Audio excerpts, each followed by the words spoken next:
Hello అండి, welcome back to our channel DSC journey మన ఈరోజు క్లాస్ వచ్చేసి కొన్ని ఎంసీక్యూస్ చేసుకుందాం. బయాలజీకి సంబంధించి టెట్ మరియు డిఎస్సికి యూజ్ అవుతాయి ఇవి.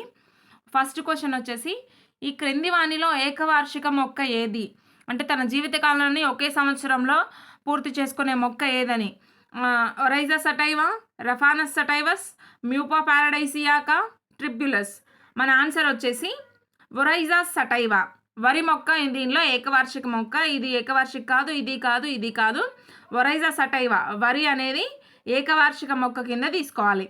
నెక్స్ట్ క్వశ్చన్ వచ్చేసి, మ్యాచ్ ద ఫాలోయింగ్ ఉంది చూడండి, క్రింది వాటిని జతపరచుము. అంటే ఇక్కడ ఇవన్నీ మొక్కలు ఇవన్నీ అవి ఏ సంవత్సరం అంటే ఏకవార్షికమా, ద్వివార్షికమా, బహువార్షికమా, ఎఫీపెరలా అని ఇచ్చారు. గోధుమ, బీట్రూట్, అరటి, పల్లేరు గురించి ఇవ్వడం జరిగింది. మనకి గోధుమ వచ్చేసి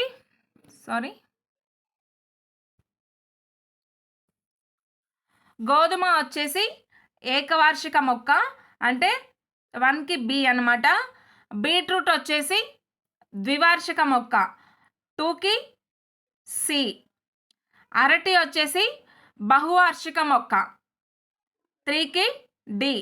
పల్లేరేమో పల్లేరుకాయలు అంటాం కదా, పల్లేరు వచ్చేసి ఎఫీమెరల్, దానికి ఏ. బిసిడిఏ ఆప్షన్స్లో ఎక్కడుందో చూడండి, ఇక్కడ సెకండ్ వన్ బిసిడిఏ అనేది మన ఆన్సర్. ఓకేనా.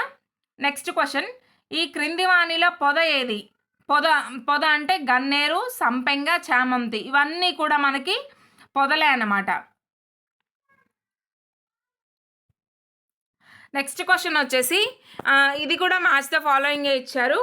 సరుగుడు, నరమామిడి, మర్రి, వేప, చింత, కొబ్బరి, ఈత, గడ్డి జాతులు, చెరకు, వెదురు, అరటి, మెట్ట తామర. ఓకేనా.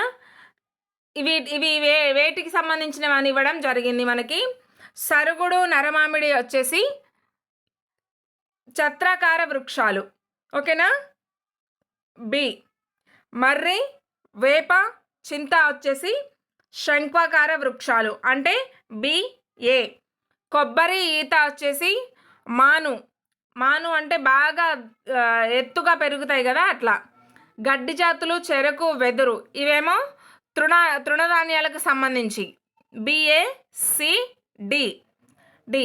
ఓకేనా. అరటి, మెట్ట తామర వచ్చేసి అనృత కాండం లేదా మిథ్యాకాండం. ఇది నిజమైన కాండం కాదు, అరటిది కానీ మెట్ట తామరది కానీ. ఇది మెట్ట తామ్లం కాదు, మెట్ట తామర, కరెక్షన్ చేసుకోండి. ఇది నిజమైన కాండం కాదు, అనృత కాండం లేదా మిథ్యాకాండం అని అంటాము.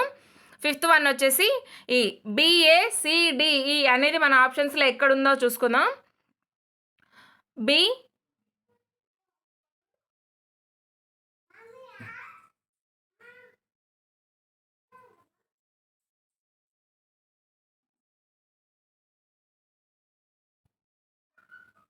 సారీ అండి, ఇది ఆన్సర్ రాంగ్ వచ్చింది, ఒక్క నిమిషం. సారీ అండి, ఇది మిస్టేక్ వచ్చింది. Sorry for the mistake. మనకి సరుగుడు మరియు నరమామిడి వచ్చేసి శంఖాకార వృక్షాలు, మర్రి, వేప, చింతనేమో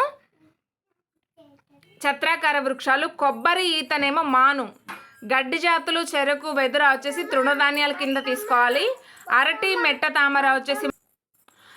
మరియు మెట్ట తామర వచ్చేసి అనృతకాండం లేదా మిథ్యాకాండం అని పిలుస్తాం. ఓకేనా. నెక్స్ట్ క్వశ్చన్ వచ్చేసి,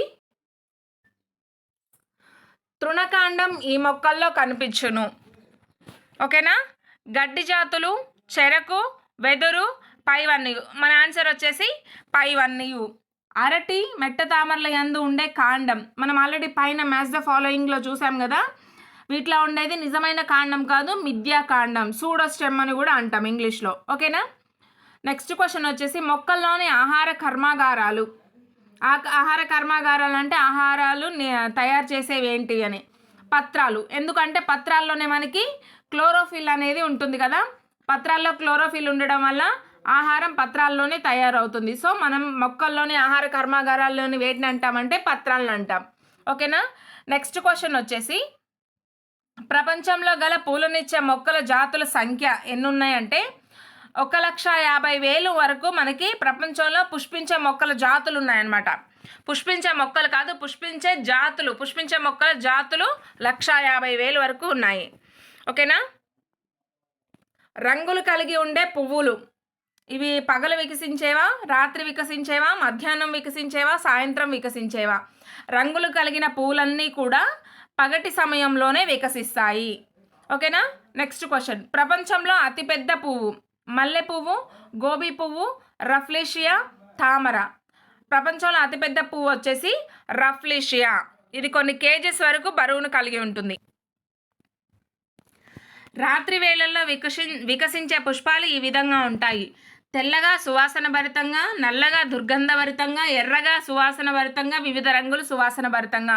రాత్రి వేళలో వికసించే పువ్వులన్నీ కూడా తెల్లగా మరియు సువాసన భరితంగా ఉంటాయి.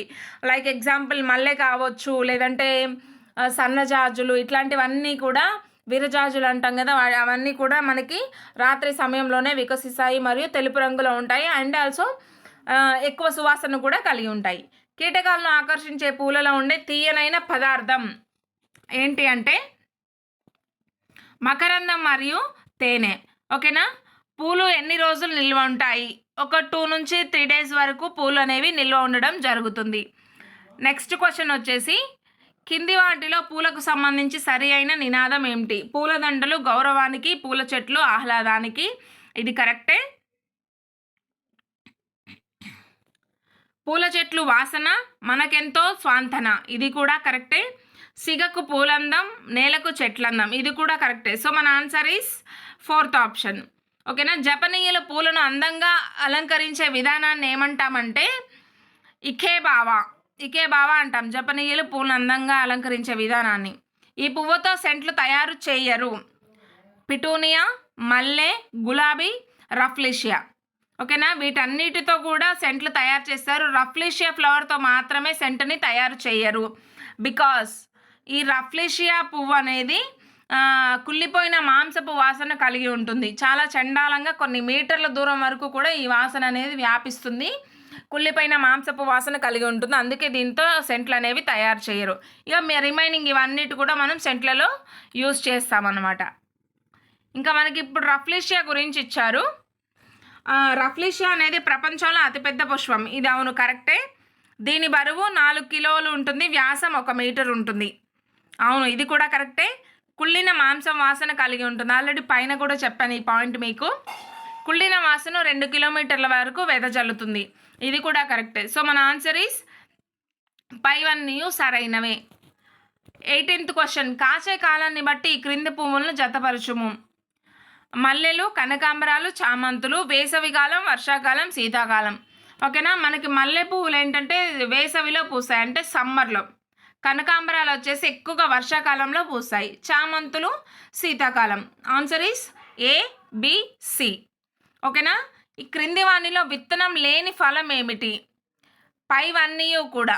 అరటిలో విత్తనం ఉండదు, కొబ్బరిలో విత్తనం ఉండదు, కిస్మిస్లో కూడా విత్తనం ఉండదు. So answer is 4th option. ఈ క్రింది వానిలో విత్తనాలు లేని కూరగాయ ఏది? బంగాళదుంప, క్యారెట్, బీట్రూట్, పైవన్నీ. వీటి 8లో కూడా మనకి విత్తనాలు అనేవి కనిపించవు.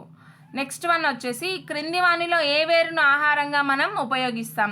క్యారెట్, బీట్రూట్, ముల్లంగి. వీటన్నిటిని కూడా మనం ఆహారంగా ఉపయోగిస్తాం. So answer is 4th option. 22nd question వచ్చేసి ఈ క్రింది వాటిలో ఏ మొక్క కాండంలో ఆహారాన్ని నిల్వ చేస్తుంది?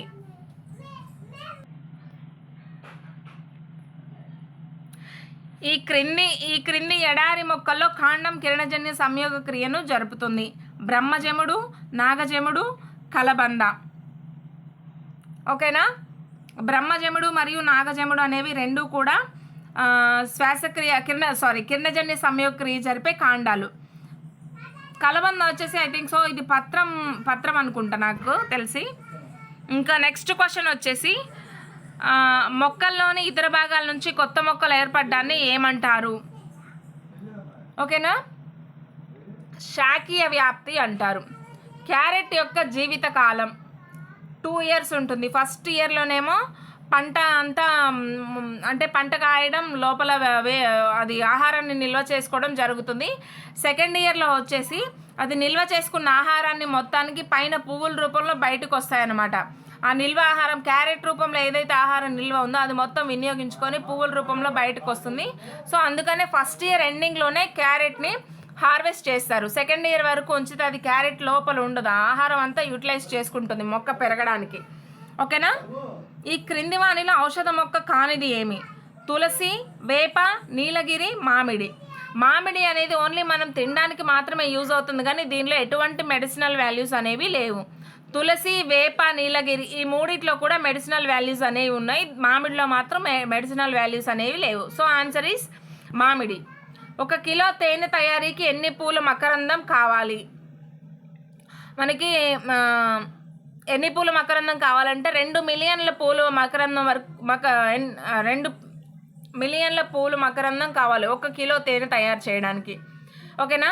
చర్మ వ్యాధులు, పుండ్లు నివారణకు ఉపయోగపడే మొక్క ఏమిటి అంటే వేప. ఓకేనా. వేపని స్కిన్ ఎలర్జీలకు కావచ్చు, పుండ్లకు కావచ్చు, వీటి నివారణకి ఉపయోగించవచ్చు అన్నమాట. నెక్స్ట్ క్వశ్చన్, అరుదైన అనేక రకాల మొక్కలు మనకు లభించే ప్రదేశం ఏమిటి అంటే వివిధ రకాల మొక్కలు లేదంటే అరుదైన మొక్కలు ఒకే దగ్గర మనకి లభిస్తాయి, ఆ ప్రదేశం ఏంటి అని అడుగుతున్నారు. అది వచ్చేసి మనకి నర్సరీలో వివిధ రకాల మొక్కలు మరియు అరుదైన మొక్కల్ని మనం పొందవచ్చు.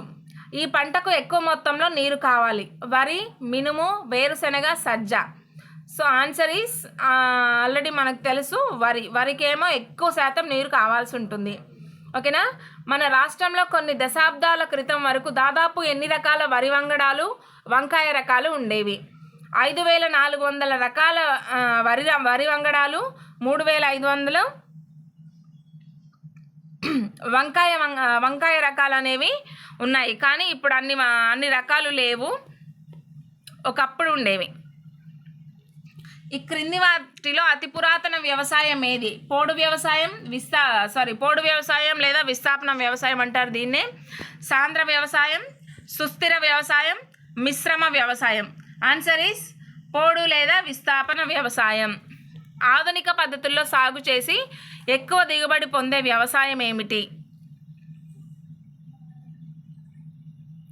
సాంద్ర వ్యవసాయం. ఆధునిక పద్ధతుల్లో సాగు చేస్తారు, దీని ద్వారా ఎక్కువ దిగుబడిని పొందుతారు. ఈ క్రింది వానిలో రైతు మిత్రుడు ఎవరు? వానపాము. ఫ్రెండ్ ఆఫ్ ఫార్మర్ అంటాం కదా, వానపాము. ఇవి కూడా యూజ్ అవుతాయి. జర్రిపోతు, జీవ ఎరువులు వీటిని కూడా రైతుకు మిత్రుడు అంటారు. సో మన మెయిన్ ఆన్సర్ ఏంటంటే వానపాము అని చెప్పొచ్చు. ఈ క్రింది వానిలో అతి ప్రమాదకర కలుపు మొక్క ఏది? కాంగ్రెస్ కలుపు మొక్క అనేది అతి ప్రమాదకరమైనది, ఎందుకంటే దీనివల్ల ఆస్తమా అనేది రావడం జరుగుతుంది. ఆస్తమా వ్యాధికి గురవుతారు ఈ కాంగ్రెస్ కలుపు మొక్క వల్ల. ఓకేనా. ఊపిరితిత్తులకు సంబంధించిన వ్యాధులు, ఆస్తమా ఇట్లాంటివి కలుగుతాయి ఆ కాంగ్రెస్ కలుపు మొక్క వల్ల. దాన్నే పార్థీనియం అని కూడా అంటారు. ఓకేనా. తెలుగులో వచ్చేసి వయ్యారి బామ అనే పేరుతో పిలుస్తాం. ఊపిరితిత్తుల వ్యాధులు, కంటి వ్యాధులు, చర్మ వ్యాధులను కలిగి చేసే కలుపు మొక్క ఏంటి? Answer is parthenium. ఇది ఆల్రెడీ పైన క్వశ్చన్లో చూసాం కదా, కాంగ్రెస్ కలుపు మొక్క అని, దాన్నే పార్థీనియం అని అంటారు. కాంగ్రెస్ కలుపు మొక్క అన్న, పార్థీనియం అన్న, నెక్స్ట్ వచ్చేసి వయ్యారి బామ అన్న కూడా ఇదే. నెక్స్ట్ క్వశ్చన్, ఈ క్రింది వాటిని జతపరచు. మళ్ళీ మ్యాచ్ ద ఫాలోయింగ్ క్వశ్చన్. దీర్ఘకాల పంట అంటే 180 రోజులు లేదా అంతకంటే ఎక్కువ కాలం, ఇది కరెక్టే. స్వల్పకాలిక పంట, పరే కాదు పంట, ఇది చూసుకోండి. 100 రోజులు లేదా అంతకంటే తక్కువ కాలం పండిస్తారనమాట. ఓకేనా. ఇది స్వల్పకాలిక పంట. ఖరీఫ్ పంటలు అంటే వరి, జొన్న, మొక్కజొన్న. రబీ పంటలు వచ్చేసి మనకి గోధుమ, బార్లీ, ఆవాలు, బఠానీలు. ఓకేనా. జయాద్ పంటలు అంటే దోస, ఖర్జూర, కూరగాయలు, ఫ్రూట్స్ ఇట్లాంటివి పండిస్తారు కదా, వాటినే జాయాద్ పంటలు అంటారు. Answer is ABCDE. ఓకే. రాత్రికాల సమయం 12:30 గంటలు ఉన్నప్పుడు పుష్పించు మొక్క ఏది? ఆన్సర్ ఈస్ గోధుమ.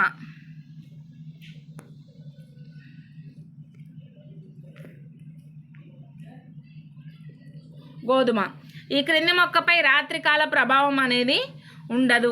సోయా చిక్కుడుపై రాత్రికాల ప్రభావం అనేది ఉండదు అనమాట. వీటన్నిటి మీద ఉంటుంది, సోయా చిక్కుడు మీద ఉండదు. ఈ క్రింది వానిలో విశ్వధాన్యపు పంట అంటే వరి. దీన్నే మనం ఏమంటామంటే గ్లోబల్ గ్రెయిన్ అంటాం కదా, గ్లోబల్ గ్రెయిన్ గ్లోబల్ గ్రెయిన్ లేదా విశ్వధాన్యపు పంటనే వరి అని అంటాము. మీసోలిథిక్ యుగం హరప్ప నాగరికత కాలంలో ఏ పంటను సాగు చేసినట్లు ఆధారాలు ఉన్నాయి? వరిని సాగు చేసినట్లు మీసోలిథిక్ యుగం మరియు హరప్ప నాగరికతలో వరిని ఎక్కువగా సాగు చేశారన్నమాట. ఓకేనా. ప్రపంచంలో అధిక విస్తీర్ణంలో వరిని పండించే దేశం ఏది అంటే మనకు వచ్చేసి ఇండియా. మన దేశంలోనే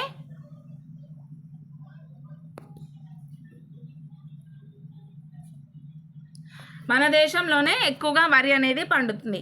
వ్యవసాయ పనులు ప్రారంభించేటప్పుడు చేసే పండుగ ఏంటి అంటే ఏరువాక పున్నమి అంటాం కదా. ఆ రోజు పొలాలకు వెళ్ళి ఎద్దుల ఆములు తీసుకెళ్ళి అరకు దున్నడం అట్లా చేస్తాం కదా, దాన్ని ఏరువాక అంటాం. అమృతసారి, బంగారు తీగ, కొల్లేటి కుసుమ, పొట్టి బాసంగి అనేవి ఏ పంట వంగడాలు? ఇవన్నీ వరి యొక్క వంగడాలు అన్నమాట. ఓకేనా. నెక్స్ట్ మనకి వరి రకాలు, అవి పండించే ఖండం ఏదని ఇవ్వడం జరిగింది, చూద్దాం. ఒరైజా సటైవా వచ్చేసి మనకి ఆసియా ఖండంలో పండిస్తారు. సి ఇట్లా గుర్తుంచుకోండి. ఒరైజా గ్లెబెర్రిమా వచ్చేసి ఆఫ్రికా. ఒరైజా గ్లూమెపాట్యులా వచ్చేసి అమెరికా. మొలగొలుకులో వచ్చేసి నెల్లూరు. సోనా మసూరి వచ్చేసి కర్నూలు. మనకు answer is ABCDE, first option. ఓకేనా. మన దేశంలో సంకరజాతి విత్తనాలను రూపొందించడం ఏ సంవత్సరంలో ప్రారంభమైంది? 1911, 1921, 1931, 1941. Answer is 1911. ఈ క్రింది వారిలో ఎవరి వరి విత్తనాల రూపకల్పనకు పరిశోధన చేసెను? Answer is doctor GP Hector. భారతీయ వ్యవసాయ పరిశోధన సంస్థ ఐకార్ స్థాపించబడిన సంవత్సరం 1929లో మనకి ఐకార్ స్థాపించడం జరిగింది. ఇండియన్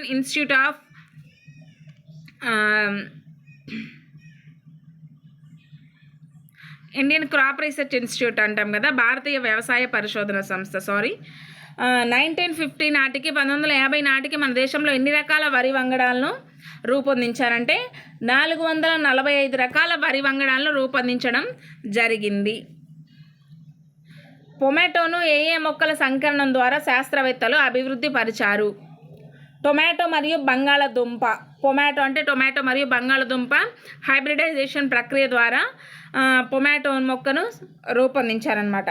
నీటి వృధాను అరికట్టుటకు అత్యంత ప్రయోజనకర సేద్య పద్ధతి ఏది? బిందు సేద్యం. ఏ పథకం భూగర్భ జలాలను పెంచడానికి తోడ్పడుతుంది? వాటర్ షెడ్ పథకం. ఈ క్రింది వానిలో సూక్ష్మ పోషకం ఏది? బోరాన్ అనేది సూక్ష్మ పోషకం. ఫాస్ఫరస్ కావచ్చు, నత్రజని కావచ్చు, పొటాషియం కావచ్చు, ఇవన్నీ కూడా స్థూల పోషకాలు.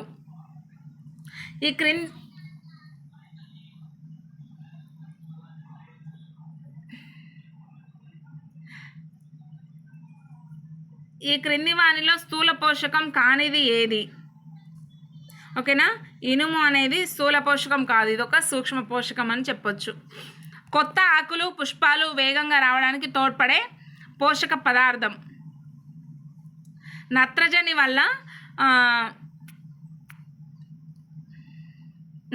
వల్ల కొత్త ఆకులు, పుష్పాలు అనేవి వేగంగా వస్తాయన్నమాట.